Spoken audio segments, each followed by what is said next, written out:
Hello students, आप सभी का मेरे YouTube channel spark success academy में स्वागत है। और आज हम लोग क्लास 10th का हिंदी ग्रामर पढ़ेंगे, हिंदी व्याकरण, जिसमें पिछले वीडियो में हम लोग पढ़े थे कारक के बारे में, है ना। और इसमें क्या पढ़ना है, मतलब इसमें भी देखिए कारक ही पढ़ेंगे। जैसे पिछले वीडियो में करण कारक तक पढ़े थे, है ना। उसमें समझे थे कि कारक होता क्या है, बताया था ना कि वैसा शब्द है ना जो संज्ञा और सर्वनाम का संबंध वाक्य के अन्य शब्दों से कराता है। जैसे वो घर में रहता है, सीता फल खाती है, इस तरीके से। तो वह शब्द जो संज्ञा और सर्वनाम का संबंध क्या अन्य शब्दों से कराता है, उसे क्या कहेंगे, कारक कहते हैं। कारक बताए थे, कारक 8 प्रकार के होते हैं। कर्ता कारक, कर्म कारक, करण कारक, संप्रदान कारक, अपदान कारक, है ना, संबंध कारक, अधिकरण कारक और संबोधन कारक। तो हम लोग पिछले वीडियो में पढ़े थे कर्ता कारक के बारे में कि जो काम करता है उसे क्या कहते हैं हम लोग, कर्ता कारक कहते हैं। जो काम करता है उसे क्या कहते हैं, कर्ता कारक कहते हैं। और काम करने का प्रभाव जिसे पड़े उसे कर्म कारक कहते हैं। है ना कि राम ने रावण को मारा, तो राम काम कर रहे हैं तो राम कर्ता कारक। रावण को मारा, प्रभाव किससे पड़ा, रावण पे, तो रावण कौन सा कारक, कर्म कारक। ठीक है। और करण कारक क्या बताते हैं, है ना, कि कर्ता जिस माध्यम से या जिस साधन से, यानी कि जिसकी सहायता से कर्ता कोई काम करता है, जिसकी सहायता से कर्ता कोई काम करता है उसे क्या कहते हैं, करण कारक कहते हैं। इसका पहचान से होता है ना। जैसे राम ने रावण को बाण से मारा, तो राम काम के तो कर्ता कारक, है ना। रावण को मारे तो कर्म कारक, लेकिन किससे, बाण से मारे, किसी सहायता से किए काम, तो बाण से, तो बाण कौन सा कारक, कर्म कारक। आज देखिए, आज हम लोग को पढ़ना क्या है, संप्रदान कारक। चौथा पढ़ना है, चौथा कारक क्या पढ़ना है, संप्रदान कारक के बारे में, संप्रदान कारक के बारे में, है ना। और आप लोग समझ भी रहे होंगे, नोट्स भी बना रहे होंगे, ठीक है। तो देखिएगा, इसके बाद आप लगातार रिवाइज करते रहिए, और कोई दिक्कत होता है, ठीक है, तो है ना मैसेज बता सकते हैं, ठीक है।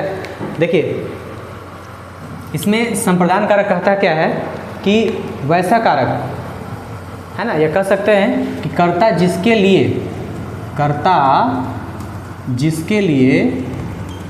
जिसके लिए क्रिया का संपादन करता है, क्रिया का संपादन करता है, उसे क्या कहते हैं हम, उसे कहते हैं संप्रदान कारक। करता है उसे क्या कहेंगे, उसे हम संप्रदान कारक कहते हैं। क्या कहते हैं, संप्रदान कारक। यानी कर्ता देखिए, है ना, जिसके लिए कोई काम करता है उसे क्या कह देंगे हम, उसे संप्रदान कारक। जैसे कहेंगे क्या, है ना, कि वह पढ़ने के लिए विद्यालय जाता है। जैसे क्या कहेंगे, जैसे लिखेंगे, अगर हम जैसे का बात करें, ऐसे पहले ही लिख लीजिए कि इसकी विभक्ति, इसकी विभक्ति का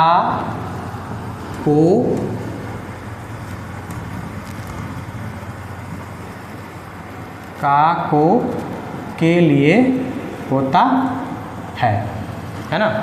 तो कहने का मतलब क्या है, कर्ता जिसके लिए कोई काम करता है उसे क्या कहेंगे, संप्रदान कारक। जैसे कहेंगे कि वह पूजा के लिए फूल लाता है, वह पढ़ने के लिए विद्यालय जाता है, राम ने सीता के लिए रावण को मारा, तो है ना, तो जिसके लिए कोई काम किया जाए उसे क्या कहेंगे, संप्रदान कारक, ठीक है। या इसमें देखिए, इसमें जितना भी दान देने वाला काम होता है, जैसे राजा ब्राह्मण को गाय देता है ना, है ना, वह भिखारियों को वस्त्र देता है, तो सब संप्रदान में ही आएगा। जितना दान देने वाला काम हो या जिसके लिए कोई काम किया जाए उसे क्या कहेंगे हम, संप्रदान कारक। जैसे देखिए, जैसे एग्जाम्पल बता देते हैं, जैसे में, है ना, क्या हो जाएगा, लिखेंगे कि वह पूजा के लिए फूल लाता है, वह पूजा के लिए फूल लाता है, ठीक है। तो इसमें पूजा के लिए, तो क्या हो जाएगा, के लिए क्या है, इसमें संप्रदान कारक है। दूसरा जैसे कहेंगे कि राजा गरीबों को धन देता है, गरीबों को धन देता है, तो इसमें गरीबों को, तो गरीबों को दान देता, गरीबों क्या हो जाएंगे, संप्रदान कारक। इसमें पूजा के लिए, तो पूजा के लिए क्या हो जाएगा, इसमें संप्रदान कारक।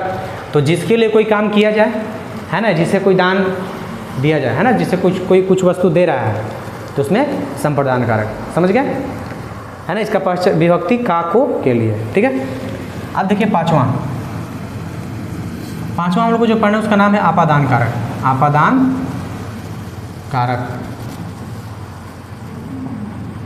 देखिए, आपादान कारक क्या कहता है, अपदान कारक कहता है ना, कि कारक के जिस रूप से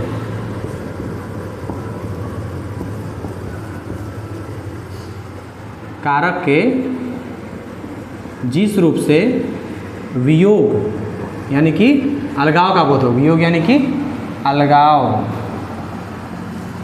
का बोध हो, उसे हम क्या कह देंगे? उसे कह देंगे अपादान कारक। क्या कहेंगे? अपादान कारक। तो कारक के जिस रूप से अलगाव का बोध होगा, है ना, इसकी विभक्ति से होती है। क्या कहेंगे?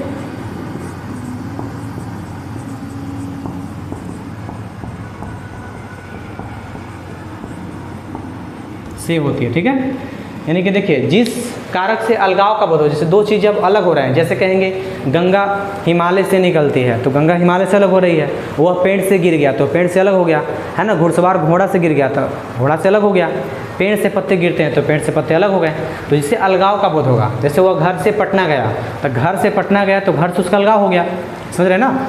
तो जिस कारक से वियोग का बोध होगा, वियोग यानी कि अलगाव का बोध हो, ठीक है। जैसे एग्जाम्पल लिख सकते हैं, जैसे में क्या हो जाएगा आपका, जैसे, है ना, वह घर से पटना गया,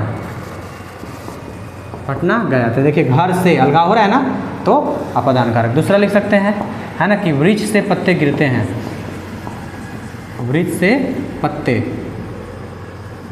गिरते हैं, तो देखिए वृक्ष से अलग हो रहे हैं तो क्या हो जाएगा? कौन सा कारक? वृक्ष, अपादान कारक। ठीक है। अब देखिएगा छठा आपका है संबंध कारक। क्या है? संबंध कारक। देखिए तो नामे में संबंध जुड़ा हुआ है तो क्या करेगा? संबंध बताएगा, है ना। मतलब जो कर्ता का संबंध वाक्य के अन्य शब्दों से करा है कि नहीं है। तो कहने का तो क्या लिखेंगे कि कारक के जिस रूप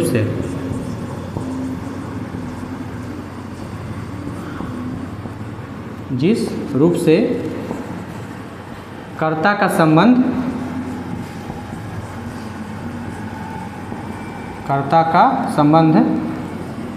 अन्य शब्दों से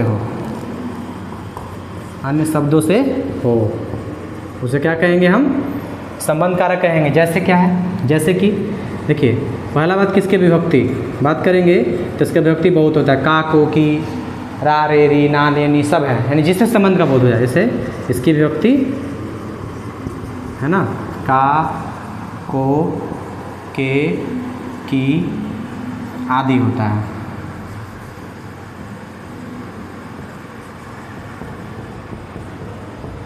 आदि होता है, यानी कारक के जिस रूप से कर्ता का संबंध अन्य शब्द से जाना जाए उसे क्या कहेंगे? संबंध कारक। जैसे कहेंगे कि यह राम का मकान है तो राम कारक, कर्ता कारक, तो उसका संबंध देखिए मकान जाना जा रहा है ना।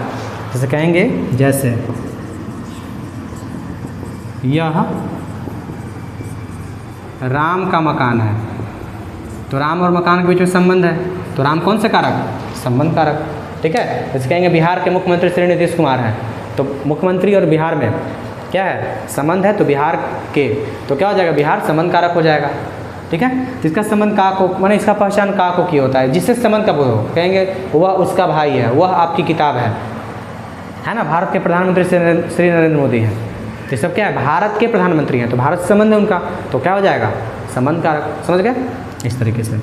सातवां कारक होता है आपका अधिकरण कारक। अधिकरण कारक, देखिए नामे में अधिकरण लगा हुआ है, यानी कि आधार, है ना। क्या हुआ? आधार। तो जिस कारक से कर्ता के क्रिया के, जिस कारक से कर्ता के क्रिया के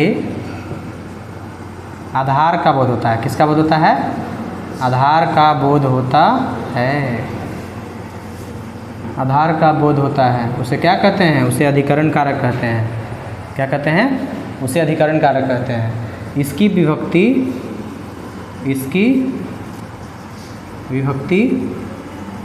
में या पर होती है।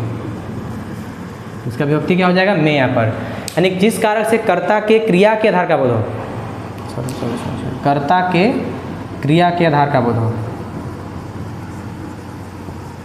कर्ता के क्रिया के आधार का बोध हो से क्या कहेंगे हम? है ना, अधिकरण कारक कहते हैं। क्या कहते हैं? अधिकरण कारक कहेंगे। मतलब जैसे देखिए, जैसे कहेंगे कि उषा सबों में सुंदर है, यानी उषा जो है सभी में सुंदर है ना। तो उषा जैसे कहने का मतलब सुंदर है तो क्या सभी में सुंदर है, तो में हो जाएगा। जैसे कहेंगे कि बंदर पेड़ पर बैठा है तो जो काम बंदर कर रहा है उसका आधार क्या है? पेड़। तो जिस कारक से कर्ता की क्रिया यानी कर्ता जो काम कर रहा है उसका आधार का बोध होगा। जैसे कहें कि वह घर में रहता है ना, तो काम कर रहने का, लेकिन रहने का आधार क्या है उसका? घर, है ना। बंदर पेड़ पर बैठा है तो बंदर काम क्या कर रहा है? बैठने का, लेकिन उसका आधार क्या है? पेड़। ठीक है, तो इसका विभक्ति याद रखिएगा, में या पर। जैसे में लिख सकते हैं, जैसे क्या लिखेंगे? जैसे कहेंगे बंदर पेड़ पर बैठा है। ठीक है, जैसे कह देंगे कि चिड़िया घोंसले में रहती है। चिड़िया घोंसले में रहती है। तो देखिए, है ना, काम है बैठने का लेकिन आधार क्या है? पेड़। है ना, काम है रहने का, काम क्या किया जा रहा है? रहने का, लेकिन आधार क्या है? घोंसला। तो घोंसले में, पेड़ पर, ये सब क्या हो जाएगा? अधिकरण कारक हो जाएगा। समझ गए ना? तो संप्रदान कारक समझ रहे होंगे कि जिस कारक से मतलब यह बोध हो कि कर्ता किसके लिए कोई काम कर रहा है, कर्ता जिसके लिए कोई काम करता है उसे क्या कहेंगे? संप्रदान कारक। इसका विभक्ति का, को, के लिए होता है। ठीक है। आपादान कारक, तो कारक के जिस रूप से वियोग का बोध होगा यानी कि अलगाव होगा, सेपरेशन, है ना, अलगाव हो। जैसे इसका विभक्ति क्या होता है? से। जैसे वो घर से पटना गया तो अलग, वृक्ष से पत्ते गिरे तो वृक्ष से पत्ता अलग हो गया। समझ गए? संबंध कारक, नाम में ही संबंध है तो क्या करेगा? कर्ता का संबंध वाक्य में अन्य शब्दों से कराएगा। जैसे राम का मकान, है ना, वह उसका घर है। भारत के प्रधानमंत्री, बिहार के मुख्यमंत्री, बिहार के राज्यपाल, तो सबका बिहार से भारत संबंध हो जाएगा। अधिकरण, तो क्रिया के आधार का बोध है, यानी कर्ता जो काम करता है उसके क्रिया का आधार का बोध कराता है। जैसे कौन सा काम? जैसे बंदर पेड़ पर बैठा है तो पेड़ पर इसका क्या हो जाएगा? आधार हो जाएगा। चिड़िया घोंसले में रहती तो घोंसला क्या हो जाएगा? आधार हो जाएगा। समझ गए? अब देखिएगा एक लास्ट बचा आपका संबोधन कारक। ठीक है, देखिए आपका एक लास्ट जो है 8वां संबोधन कारक क्या है? 8वां संबोधन कारक। अब देखिए संबोधन का मतलब है किसी को सूचित करना, पुकारना। तो ये कह रहा है कारक के जिस रूप से, कारक के जिस रूप से किसी को पुकारा या संबोधित किया जाए।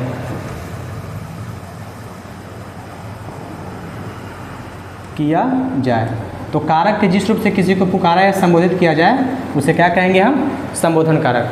है ना, जिससे किसी को पुकार रहे हैं, बुला रहे हैं। जैसे देखिए, जैसे इसकी विभक्ति क्या क्या होता है?